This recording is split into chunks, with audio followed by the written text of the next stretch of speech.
자, 반갑습니다. 한국사입니다. 오늘은 34강 독립의 준비와 국제사회의 약속으로 이제 202페이지부터 보시면 될 것 같아요. 202페이지부터. 자, 우리가 각종 민족 단체를 결성해서 독립운동을 진행하는데 일본이 점점 망해가고 우리고 이제 독립을 위해서 준비하는 겁니다. 우리가 놀면 뭐합니까? 가만히 멀뚱멀뚱 앉아가지고 독립 오기 기다릴 수 없어요. 우리가 독립을 어떤 과정 속에서 준비했는가, 그리고 국제사회가 우리의 독립을 어떻게 약속했는가에 대해서 배워보겠습니다. 임시정부에 대한 내용은 사실 이전에 얼추 제가 언급을 드리기로 했었어요.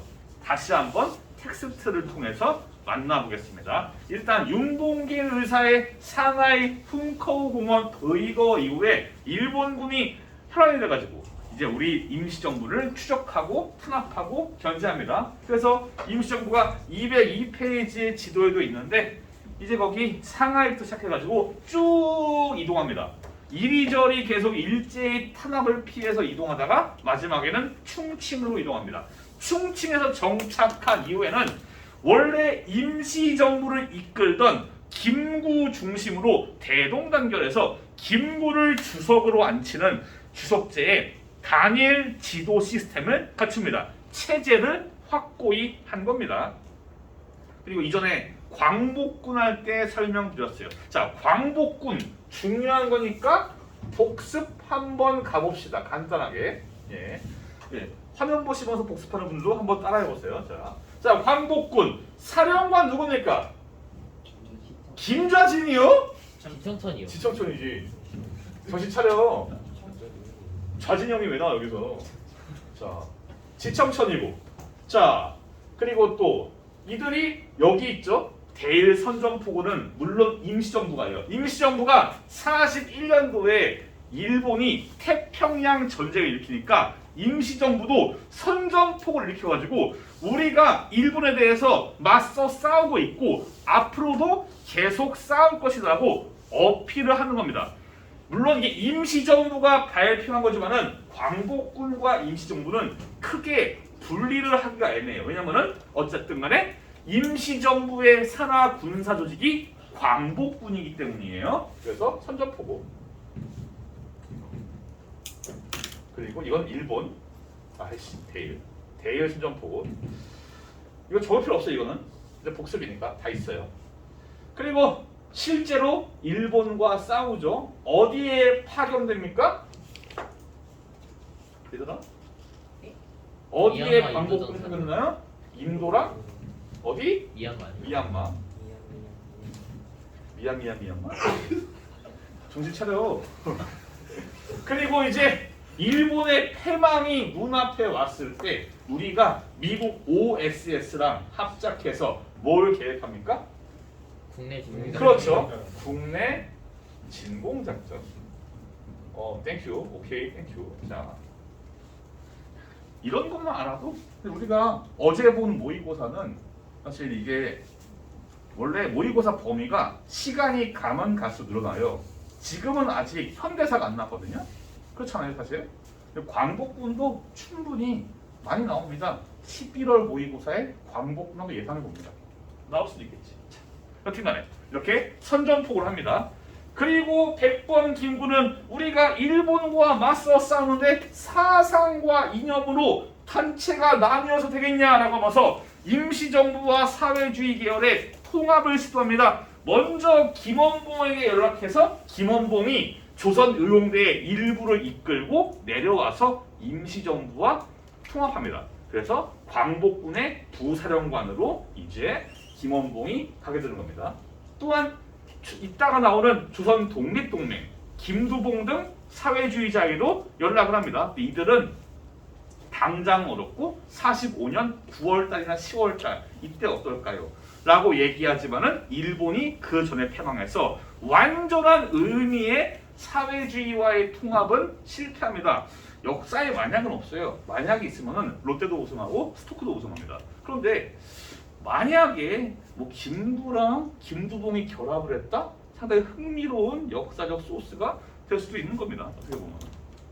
그리고 오늘 추가되는 지난번에 언급한 거 아닌 새로운 거는 이 임시정부가 나라를 세울 때 장차 우리가 독립을 이루어서 나라를 세울 때 어떠한 방침을 가지고 어떠한 나라를 세우겠다라고 밝힌 건국강령이 있는데 요게 중요하거든요. 나머지가 중요하지 않다는 게 아니라 요게 추가된 거니까. 지난번 도식화 말고 추가된 거니까. 자, 대한민국 건국강령은 뭐에 기초하고 있냐? 조소앙의 삼균주의가 있어요. 삼균주의. 삼균주의는 세 가지를 평등하고 균등하게 밸런스를 맞추는 겁니다. 그 세 가지는 뭐냐? 바로 정치, 경제, 그리고 바로 교육입니다. 정치의 평등, 경제의 평등, 교육의 평등 세 개를 다 이퀄로 만드는 게 바로 삼균주의입니다. 먼저 정치를 위해서는 모든 사람들이 특정 나이 이상의 모든 사람들이 투표할 수 있는 이제 보통선거를 통한 민주공화죠. 이걸 뺐네. 보통선거. 이게 더 중요한데 사실. 보통선거의 반대말은 제한선거예요. 투표의 참정권에 제한이 있는 겁니다. 옛날에 여러분들이 통합사회 시간에 배웠을 거예요. 무슨 뭐 인민헌장, 차티스트 운동 배우지 않았어? 바이마르 헌법 전에 나왔어. 그때 전에 나오는 거 배웠죠. 그때 걔네들이 뭘 요구했냐? 노동자들도 투표할 권리를 달라. 뭔 소리냐면 당시의 투표는 돈 많은 사람들이 해요. 마치 옛날에 유행했던 개그, 언더아머 단속반, 300 이하, 언더아머 금지 이런 것처럼 월 수입 얼마 이하는 투표하지 말라. 이렇게 투표권에 제한을 줬어요. 이거를 제한선거라고 합니다. 이게 노동자들과 여성들의 투쟁에 의해서 노동자와 여성에게 확대가 되면서 지금 우리처럼 그렇게 보통선거가 되는 겁니다. 이해했죠? 이게 정치의 균등이에요. 다음, 경제의 균등 이런 겁니다. 뭐 대기업을 국유화하고 토지를 엔빵하고 이런 식으로 토지와 이런 경제적인 요소들을 균등하게 맞추는 게 바로 경제의 균등입니다. 교육의 균등 심플해요. 누가 돈 많아서 교육 기회를 잡고 누구는 돈이 없어서 교육이 없고 이런 거를 배제하고 무상으로 의무교육 이런 겁니다. 무상 의무교육을 주장하는 게 바로 이 교육의 균등. 조소왕의 삼균주의라는 개념을 아시면 좋을 것 같아요. 이런 것들은 디테일하게까지 달달 외울 필요 없습니다. 왜 그러냐면은 이거랑 나중에 나올 다른 단체의 건국강령이랑 큰 차이가 없어요. 당장 208페이지 보시면은 그 3개의 강령들이 있는데 208페이지 보시면 3개의 강령이 있어요. 조선 건국동맹, 조선 독립동맹, 임시정부 3개가 크게 차이가 없어요. 디테일에서는 차이가 있지만은 큰 틀에서는 차이가 없습니다. 그렇기 때문에 이걸 너무 다른 단체들의 건국 강령과 비교하면서 차이점을 막 외울 필요는 없어요. 우리는 주관식이 없다고요. 이해했잖아. 주관식이 없다는 거는 그런 거를 달달 외울 필요까지는 없다는 겁니다. 물론 그렇다고 이런 것들이 아예 없다고 생각하면 안 되는 거죠. 여튼간에 이게 건국 강령입니다. 여기에서의 가장 핵심은 선전포고와 건국 강령이겠네요. 이 두 개가 가장 핵심적인 키워드가 되겠습니다. 넘어갈게요. 이제 사회주의 단체로 갑니다. 이 삼봉 중에 마지막 김두봉과 사회주의자들이 당시에 일본과 공산당이 맞서 싸우던 이 화북 지역에서 결성한 게 바로 조선 독립동맹입니다. 조선 독립동맹. 일단 임시정부가 있었고요. 다음 김두봉의 조선 독립동맹. 딱히 키워드가 많지 않아요. 김두봉과 사회주의자가 만든 단체고요. 이들은 이 공산당과 함께 항의를 하기 위해서 화북 지역으로 올라왔던 조선의용대 화북지대를 조선의용군으로 바꿔가지고 산하 군사 조직으로 만듭니다. 헷갈리기 쉬워요. 조선의용대 조선의용대 화북지대 조선의용군 헷갈리기 쉽다고요. 네. 완전한 의미의 같은 건 아니라고요. 구분을 지어줘야 됩니다. 여튼 조선의용군이라고요. 얘들이 나중에 6.25 때 넘어와서 우리 대한민국을 침략하는 겁니다. 이들의 일부가. 이들은 공산당의 팔로군과 함께 대일항전에 참여하고 뭐 건국 강령도 보시면 딱 보이잖아요. 큰 차이가 없어요. 임시정부의 강령과 큰 틀이 아니면 당시의 지식인들이 생각하는 건국을 하면 우리가 나라를 세우면은 어떤 나라를 만들까? 그게 비전이 얼추 다 비슷한 겁니다. 큰 차이가 없다고요. 이해했죠? 김두봉과 사회주의자가 만든 단체로서 조선의용군이 산하 군사 조직이라고요. 다음 넘어갈게요.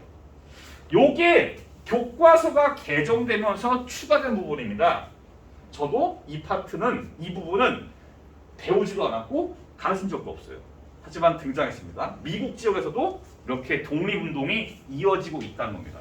미국 지역에도 원래 뭐 안창호가 만든 뭐 대한인 국민회 등등등 수많은 단체가 미국 지역에 있는데 이들이 한데 합쳐서 재미한족연합위원회를 만들어가지고 이제 임시정부에 대해서 뭐 자금을 송금해가지고 재정 지원을 해주고 군사 조직도 만들어요. 한인 국방경위대, 다른 말로 맹호군 이런 거를 만들어서 군사 훈련을 합니다. 또한 외교위원회를 설치해서 미국 정부를 대상으로 임시정부를 대행해서 외교 자금을 착수합니다. 좀 여담인데 당시에 미국 정부한테 외교위원회와 임시정부가 미국 정부의 외교를 하고 또 하나는 이승만 이 둘이 같이 미국 정부에 비비니까 미국 애들은 너네 뭐냐 정부라는 놈들이 왜 외교 채널이 두 개냐 라고 하면서 둘 다 인정을 안 해요. 그럼 나중에 임시정부를 미군정이 인정하지 않게 되는 이유 중에 하나입니다. 좀 외교 채널이 분열된 상태였었어요. 그리고 이제 일본군 출신의 한인 포로들이라던가 재미 교포들을 훈련시켜가지고 한반도에 침투시키고자 하는 넵코 작전도 계획합니다. 이거는 물론 실행되지 않았어요. 국내 진공 작전과 유사한 케이스고 실제로 실행되지 않았습니다. 네. 인정이 임시정부예요. 예, 임시정부요. 그냥 기니까 줄인 거예요. 임정은 임시정부의 약자입니다. 만약 실제로 주관식이 있다. 임시정부를 임정이라 줄여도 어느 정도 보장됩니다. 실제로 많이 줄였어요. 실제로. 제가 괜히 그런 게 아니고 실제로 그래요. 여튼간에 그러니까 미국 지역에서 이런 활동들이 있어요. 요게 다 교과서에 굵은 글씨예요. 다행히 우리는 주관식이 없다고요. 뭔 소리냐? 이거를 달달 외우지는 말고 이 미국 지역의 활동이 이런 게 저런 게 이런 게 있다. 눈으로 인지를 해주면은 어렵지 않겠죠? 야 조선 독립동맹에서 외교위원 하지 않았냐? 이렇게 하지 말라고. 뭐가 어디에 있는지 구분을 하는 게 이 쉬워진 한국사 시대의 중요한 학습법입니다. 예. 물론 이 파트는 뭐 깊은 이해가 필요하지 않으니까 넘어갈게요. 예. 너무 대충 하나. 요건 대충 한 소스입니다. 중요합니다. 조선 건국동맹. 특이하거든요. 뭐가 특이하냐? 여기 있는 조선 건국동맹은 특이한 점 첫 번째. 조직이 어디에서 되냐? 국내 한반도 내에서 결성됩니다. 당시에 한반도에는 민족 운동가가 많지가 않았어요. 다들 형무소에 가거나 친일파가 되거나 해외로 나가거나 셋 중에 하나인데 꾸역꾸역 한반도에 남아가지고 어떻게든 민족운동을 이어가는 사람들이 몇 명 있는데 그 중에 하나가 여운형입니다. 중요한 이름이에요. 해방 이후에 좀 더 중요해집니다. 우리가 광복 이후에 정말 중요한 인물 3명 있어요. 김구, 이승만, 여운형. 이 3명이 빅3입니다. 가장 중요해요. 여운형이 이때부터 활동을 하면서 이제 일본의 패망 이후에 한반도에서 빨리 정부를 만드는 게 시급하다라고 해서 건국 동맹을 만드는 겁니다. 나중에 건국준비위원회 이런 걸 만들기도 해요. 이걸 이어받아가지고 이들은 뭐 당시 한반도에서 이념 사상 초월한 통일적인 조직이고 주로 일본의 전쟁 수행을 방해해요. 징용자, 징병자 숨겨주고 세금 빼돌리고 농민들이 저항하고 이런 식으로 일본의 전쟁 수행을 갉아먹는 식으로 사사건건 방해하면서 회방을 놓습니다. 이들의 강령도 큰 차이가 없어요. 민주주의 국가라고요. 이런 식으로. 이게 나중에 조선 건국준비위원회가 되고 해방 이후의 여운형의 활동이 더욱더 중요해집니다. 왜냐하면 한반도 내에 위치한 최고 원탑의 인지도가 가장 높은 민족운동가고 그래서 이 사람이 해방 이후에 이 민족운동가들이 서로 막 들어올 때 여운형이 좀 더 유리한 위치에서 확보를 할 수 있는 겁니다. 여튼 여기다 적은 이유는 뭐냐? 헷갈리기 쉽다고요. 조선 땡땡 동맹, 조선 땡땡 동맹 헷갈리기 쉽다고요. 이해했죠? 네. 자, 넘어가겠습니다. 오늘의 또 하나의 메인 이벤트 국제사회는 우리 한반도의 독립을 위해서 어떤 약속을 했나? 이렇게 병렬적으로 몇 가지가 나올 때 중요한 점은 이 병렬적인 개념들을 차이를 잘 알아둬야 됩니다. 각 회담의 차이가 어떠한가를 분석하는 게 키포인트예요. 물론 회담마다 중요도가 달라요. 하지만 좀 더 중요한 것가 있고 안 중요한 게 있지만은 그거를 다 구분을 해줘야 된다는 겁니다. 여기에서 가장 임팩트가 넘치는 거는 카이로 회담이에요. 왜 그러냐? 카이로 회담이 우리의 독립이 최초로 언급되었던 회담입니다. 미국과 영국과 중국 대표로 장제스가 갑니다. 이 회담들은 205페이지의 오른쪽에 있고 학습지에도 있어요.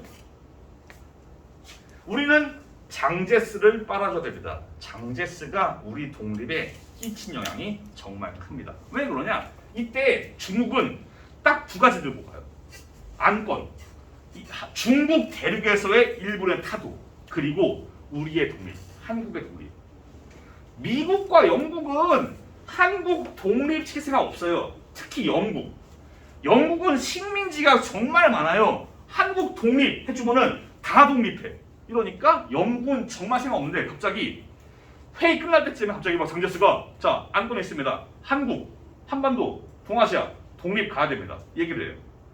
미국, 영국 시큰둥해요. 아 해야겠냐. 그나마 미국은 할 거면은 신탁 통치하자 말해요. 하지만 장제스는 완전 독립을 얘기합니다.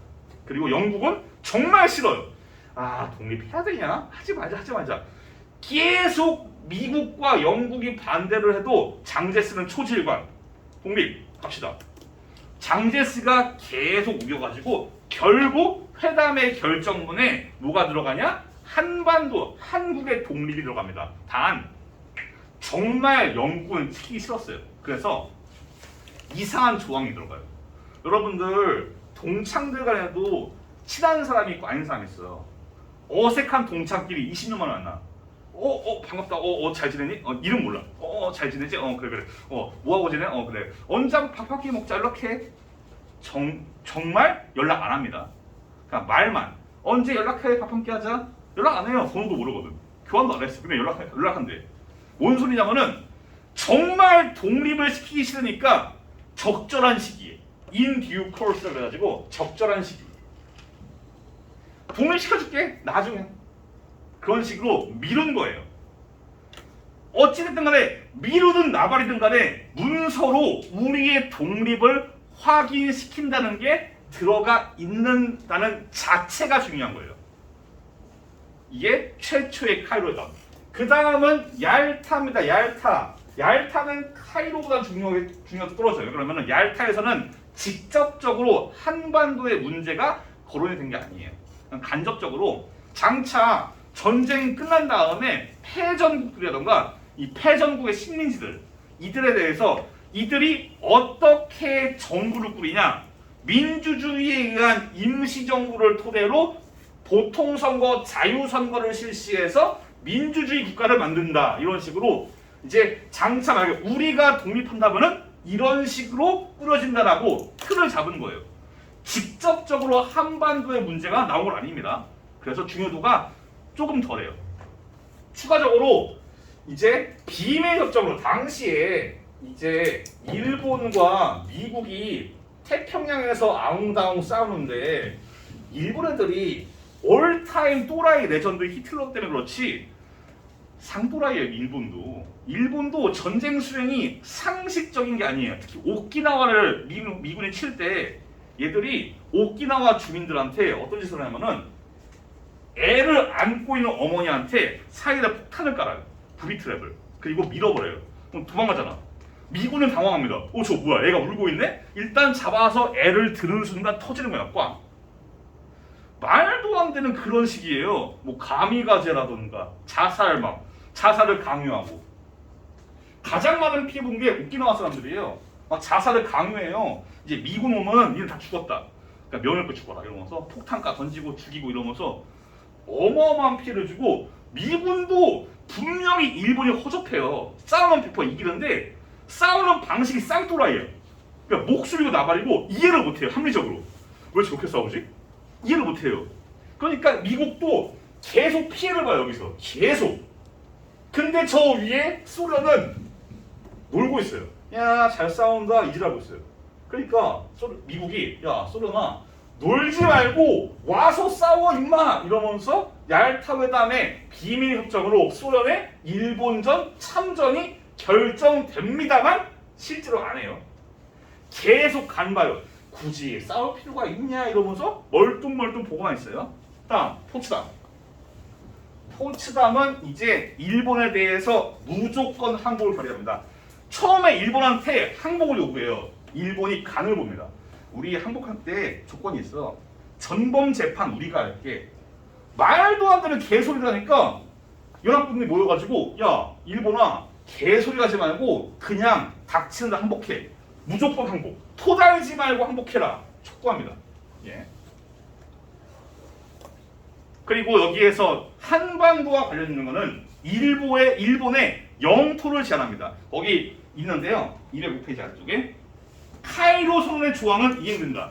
카이로 선언의 조항이 이행된다고요. 한국 독립 이행된다고요. 그리고 일본의 주권은 혼슈, 홋카이도, 규슈, 시코쿠 등 연합군이 결정하는 여러 섬에 한정한다고요. 이런 식으로 우리의 독립을 약속하는 겁니다.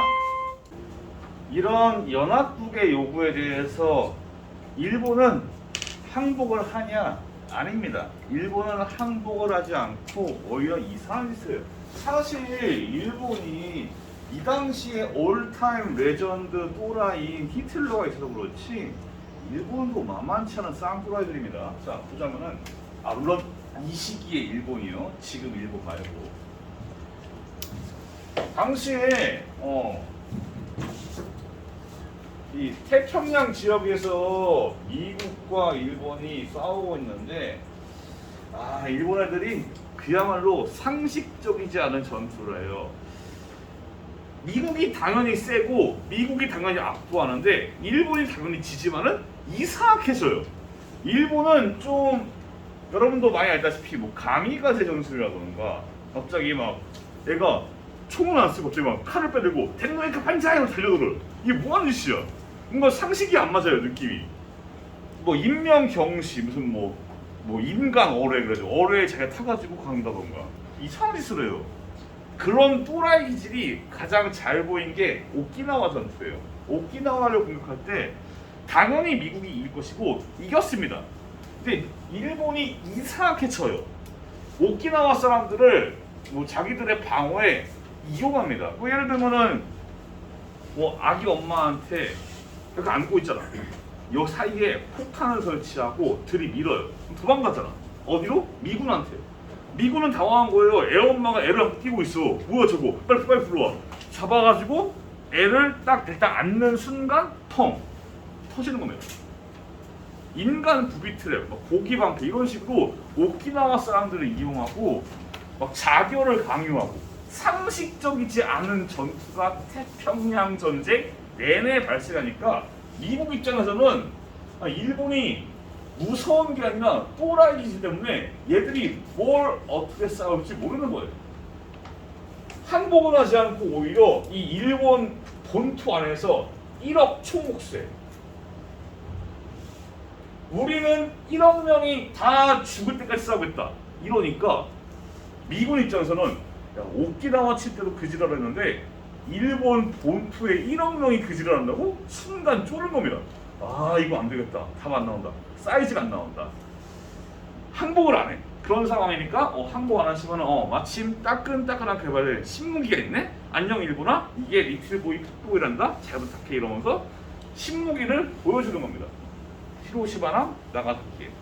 신무기의 힘으로 항복하지 않으면 어쩔 거냐 라는 식으로 보여주는 거예요. 물론 이게 원자폭탄으로 인해서 일본 사람들이 많은 피해를 받았고 이런 전쟁의 참상은 다시 나오면 안 되는 건데 일본 애들이 자꾸 피해자 코스프레를 해요. 자기들이 원투의 피해자있냐. 은근슬쩍 그런 거를 서역 그래가지고 오바마 대통령한테 추도사를 읽게요. 히로시마에. 도쿄를 온 사람들한테 처음에 은근슬쩍 히로시마 나가사키를 지나가가지고 은근슬쩍 우리는 피해자입니다라고 어필하고 있어요.